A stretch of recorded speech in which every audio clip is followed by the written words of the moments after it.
Materi kuliah Hukum Tata Negara. Topik kelima dari 60 topik. Sumber dan pembentukan hukum tata negara Indonesia. Bagian pertama, sumber hukum tata negara terbagi dua, yaitu sumber hukum material dan sumber hukum formal. Sumber hukum dalam arti material adalah sumber hukum yang menentukan isi hukum, sedangkan sumber hukum dalam arti formal adalah sumber hukum yang dikenal dari bentuknya, ketika bentuknya menyebabkan hukum berlaku umum, diketahui, dan ditaati. Selain sumber hukum material dan sumber hukum formal, L.J. van Apeldoorn menjelaskan bahwa terdapat pula faktor-faktor yang membantu dalam pembentukan hukum, yaitu perjanjian, jurisprudensi, dan ajaran hukum, atau communis opinio doctorum. Sumber hukum tata negara Indonesia adalah sebagai berikut. 1. Sumber hukum material, yaitu Pancasila 2. Sumber hukum formil. Sumber hukum formil terdiri dari a. UUD 1945, baik pembukaan maupun pasal-pasalnya, dan peraturan perundang-undangan lain yang mengatur atau memuat ketentuan-ketentuan ketatanegaraan, yang terdiri dari 1. UUD 1945, baik pembukaan maupun pasal-pasalnya. 2. Ketetapan MPR atau MPRS. 3. Undang-undang atau peraturan pemerintah pengganti undang-undang. 4. Peraturan pemerintah. 5. Peraturan Presiden. 6. Peraturan Menteri. 7. Peraturan Daerah. B. Konvensi Ketatanegaraan. C. Traktat atau perjanjian internasional. Selain sumber hukum material dan sumber hukum formal hukum tata negara Indonesia, maka berdasarkan pendapat L.J. van Apeldoorn, terdapat pula faktor-faktor yang membantu dalam pembentukan hukum tata negara Indonesia, yang terdiri dari perjanjian, jurisprudensi, dan ajaran hukum, atau communis opinio doctorum, yang memuat ketentuan-ketentuan ketatanegaraan.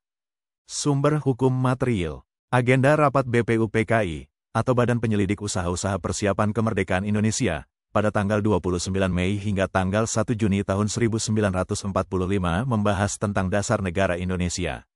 Dalam rapat tanggal 1 Juni tahun 1945, Soekarno mengemukakan Pancasila sebagai dasar negara Indonesia, atau Philosophische Grondslag, pada rapat BPUPK pada tanggal 1 Juni tahun 1945.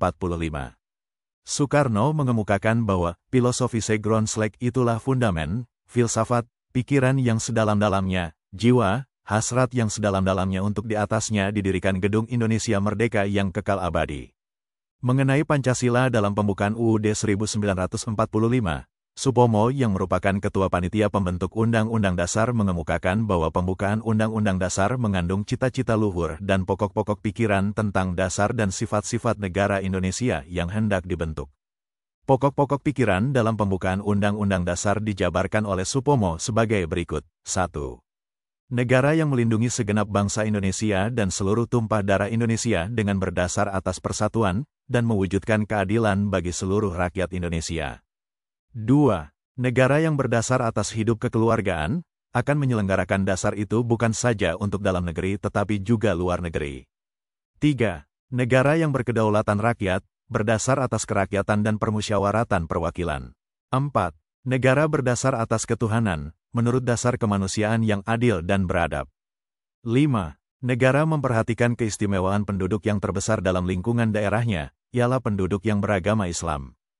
Dalam penjelasan UUD 1945, dari 5 butir yang disampaikan Supomo, butir kedua mengalami perubahan, menjadi, negara hendak mewujudkan keadilan sosial bagi seluruh rakyat, dan butir kelima tidak tercantum.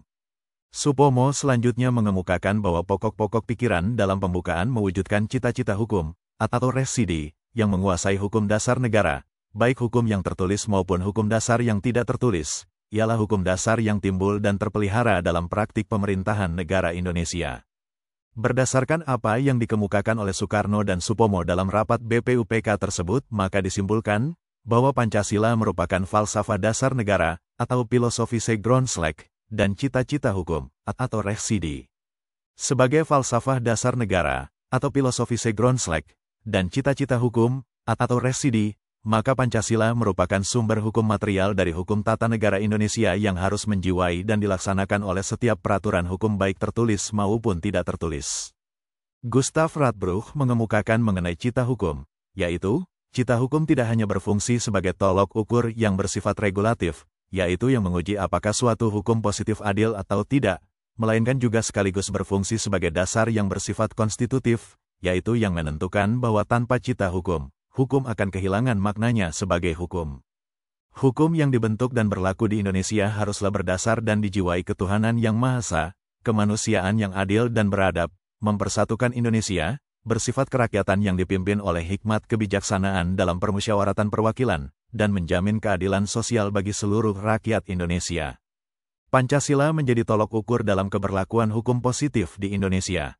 Sebagai contoh, di Indonesia tidak akan diatur bahwa seseorang boleh tidak beragama, karena asas pertama dalam Pancasila adalah ketuhanan yang Maha Esa, ketika nilai-nilai ketuhanan hidup dan menjiwai berbagai aspek dalam kehidupan berbangsa dan bernegara.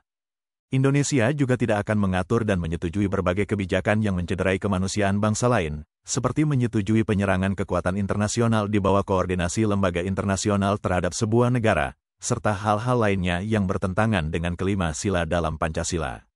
Sumber hukum formal. Sumber hukum dalam arti formal adalah sumber hukum yang dikenal dari bentuknya, di mana karena bentuknya menyebabkan hukum berlaku umum, diketahui, dan ditaati. Sumber hukum formal hukum tata negara Indonesia yang tertulis adalah UUD 1945, baik pembukaan maupun pasal-pasalnya, serta berbagai peraturan perundangan lain yang mengatur atau memuat ketentuan-ketentuan ketatanegaraan, konvensi ketatanegaraan, perjanjian internasional, jurisprudensi, dan doktrin. Dalam pasal 7 ayat 1 Undang-Undang Nomor 12 Tahun 2011 tentang pembentukan peraturan perundang-undangan, diatur bahwa jenis dan hierarki peraturan perundang-undangan setelah UUD 1945 adalah ketetapan MPR, undang-undang atau peraturan pemerintah pengganti undang-undang, peraturan pemerintah, peraturan presiden, peraturan daerah provinsi, dan peraturan daerah kabupaten atau kota.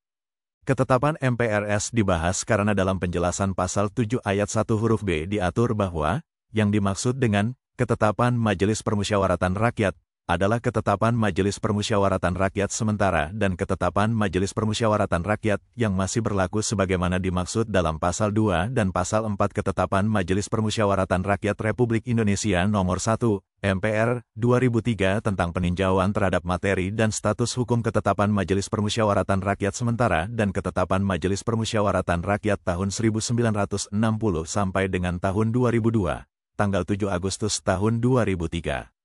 Peraturan Menteri juga dibahas dalam tulisan ini karena dalam pasal 17 ayat 3 perubahan pertama UUD 1945, Menteri membidangi urusan tertentu dalam pemerintahan, dan tentunya hal tersebut berakibat Menteri berwenang membuat pengaturan dalam rangka penyelenggaraan kewenangannya.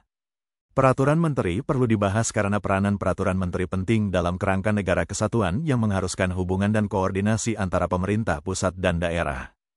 Peraturan Menteri yang mengatur urusan tertentu dalam pemerintahan sangat dibutuhkan untuk menjadi pedoman dalam penyelenggaraan program nasional di daerah, tentunya dengan tetap memperhatikan otonomi daerah dan kekhasan masing-masing daerah. UUD 1945, pembukaan dan batang tubuh, dan peraturan perundang-undangan lain yang mengatur atau memuat ketentuan-ketentuan ketatanegaraan.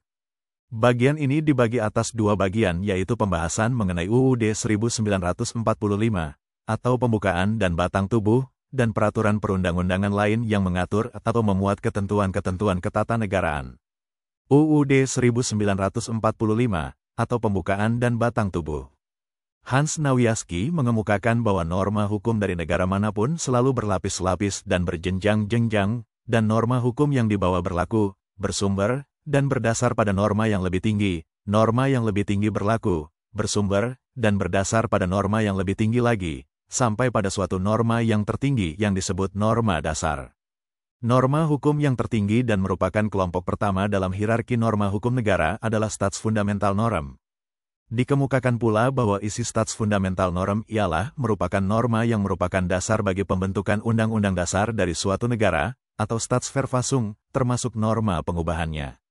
Hakikat hukum suatu Stats Fundamental Norm ialah syarat bagi berlakunya suatu undang-undang dasar. Ia ada terlebih dahulu sebelum adanya undang-undang dasar. Berdasarkan teori yang dikemukakan oleh Hans Nawiaski, maka pembukaan UUD 1945 dapat diklasifikasi sebagai norma fundamental negara Republik Indonesia, atau Stats Fundamental Norm, ketika pembukaan UUD 1945 berisikan Pancasila dan cita-cita luhur, atau tujuan, bangsa Indonesia.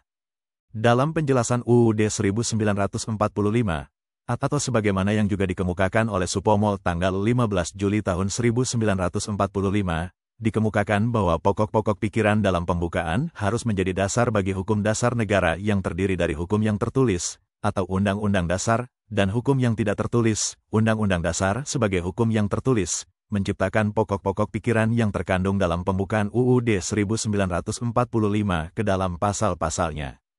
Selanjutnya, sesuai dengan prinsip supremasi konstitusi, tempat konstitusi adalah hukum yang tertinggi sehingga peraturan perundang-undangan ke bawahnya mengatur lebih lanjut dan tidak boleh bertentangan dengan konstitusi. Pokok-pokok pikiran dalam pembukaan tercantum dalam penjelasan UUD 1945 sebagai berikut: negara yang melindungi segenap bangsa Indonesia dan seluruh tumpah darah Indonesia dengan berdasar atas persatuan dengan mewujudkan keadilan bagi seluruh rakyat Indonesia. Negara hendak mewujudkan keadilan sosial bagi seluruh rakyat. Pokok yang ketiga yang terkandung dalam pembukaan ialah negara yang berkedaulatan rakyat, berdasar atas kerakyatan dan permusyawaratan perwakilan. Pokok pikiran keempat yang terkandung dalam pembukaan ialah negara berdasar atas ketuhanan yang Maha Esa menurut dasar kemanusiaan yang adil dan beradab. Oleh karena itu, Undang-Undang Dasar itu harus mengandung isi yang mewajibkan pemerintah dan lain-lain penyelenggara negara untuk memelihara budi pekerti, kemanusiaan yang luhur dan memegang teguh cita-cita moral rakyat yang luhur. Patmo Wahyono menggambarkan mengenai hubungan antara Pancasila dan cita-cita luhur dalam pembukaan UUD 1945, yang menjiwai dan menjadi dasar bagi pasal-pasal dalam UUD 1945. Cita-cita luhur yang dikemukakan hanya tujuan nasional, akan tetapi pada dasarnya cita-cita luhur dalam pembukaan tidak hanya dalam tujuan nasional yang tercantum dalam bab 4, akan tetapi apa yang terkandung sejak bab pertama hingga bab terakhir, atau bab 4. Batang tubuh UUD 1945 terdiri dari pasal-pasal yang dilarang untuk mengatur hal-hal yang bertentangan dengan pokok-pokok pikiran dalam pembukaan UUD 1945. Sebagai contoh dapat dikemukakan bahwa pasal-pasal dalam UUD 1945 tidak boleh mengatur tentang hak untuk tidak beragama dan propaganda ateis, atau tidak beragama, sebagaimana diatur pasal 54 Konstitusi Soviet, karena tentu saja tidak sesuai dengan nilai dasar dalam Pancasila, khususnya sila pertama, ketuhanan yang Maha Esa. Dalam hal melakukan perubahan UUD 1945, juga harus dijamin bahwa nilai-nilai dalam Pancasila dan cita-cita luhur dalam pembukaan tetap diatur dalam pasal-pasal UUD 1945. Dalam melakukan perubahan UUD 1945, dilarang misalnya, menghapus pasal-pasal yang mewajibkan negara untuk memajukan kesejahteraan umum, yaitu pasal-pasal yang terkandung dalam bab 14 tentang kesejahteraan sosial, pasal 33 dan pasal 34 UUD 1945. Noto Nagoro mengemukakan bahwa kebaikan hukum positif Indonesia termasuk atau tubuh Undang-Undang Dasar harus diukur dari asas-asas yang tercantum dalam pembukaan. Dan karena itu pembukaan dan Pancasila harus dipergunakan sebagai pedoman bagi penyelesaian soal-soal pokok kenegaraan dan tertib hukum Indonesia. Pembukaan dan batang tubuh UUD 1945 harus menjadi pedoman bagi peraturan perundang-undangan di bawah UUD 1945 yang akan dijelaskan dalam pembahasan selanjutnya. Itulah topik kelima materi kuliah Hukum Tata Negara untuk membantu pemahaman mahasiswa Indonesia dan masyarakat umum yang ingin menambah wawasan. Tutorial dituturkan dan disubtitelkan agar dapat ditonton, dibaca sambil didengarkan. Untuk pemahaman yang lebih baik, putar dan dengarkan video tutorial berulang-ulang. Subscribe dan like, agar Anda mendapatkan update tutorial lainnya. Bagikan juga link video ini, agar teman lain juga mendapatkan manfaat channel ini. Sekian dan terima kasih. Sampai jumpa.